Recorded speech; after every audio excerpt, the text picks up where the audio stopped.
I became aware of Bono and his, at the time it was called Data organization, a few months into the Bush presidency. They were asking for Bono to have a meeting with Condoleezza Rice. Good morning.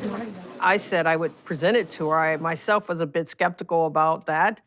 Jendai Frazier came in and she said, Bono, do you know who that is? And I said, yes, I'm a huge fan of U2. I would love to meet Bono. I think she was a little surprised. It was very weird for the National Security Advisor to meet a pop star. Bono came talking about the facts. He came with a very substantive policy agenda. My goal always was to know more than the staff, and Bono, to his great credit, really took to that. He was like, yeah, I'm gonna know more than them. I figured out quite quickly that this was a serious man.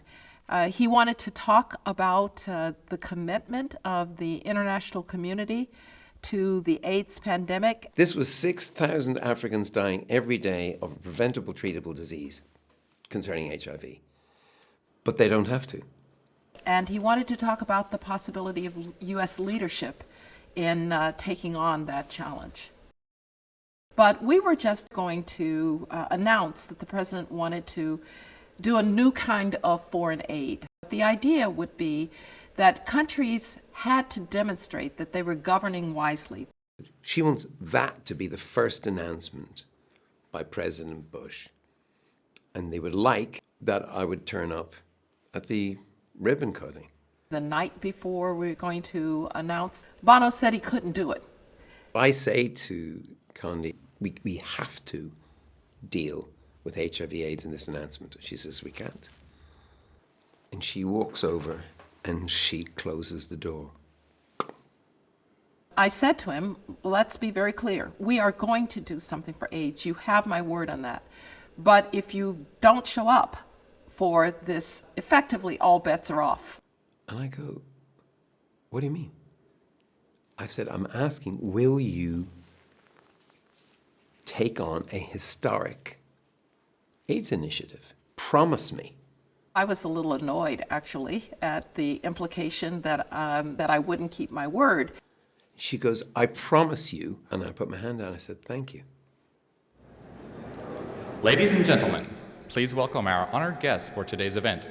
Treasury Secretary Paul O'Neill, Enrique Iglesias, President, Inter-American Development Bank, Bono, His Eminence, Theodore Cardinal McCarrick, and James Wolfenson, President, World Bank.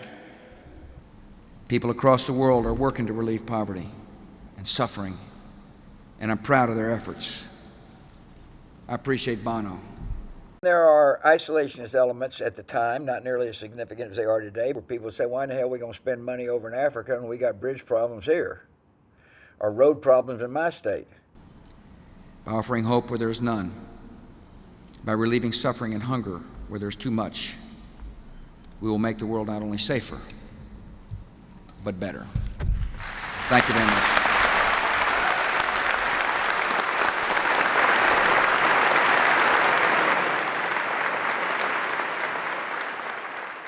As unappealing as it was to U2's audience, having their singer hang out with a Republican, it was just as much a bad photo op for them.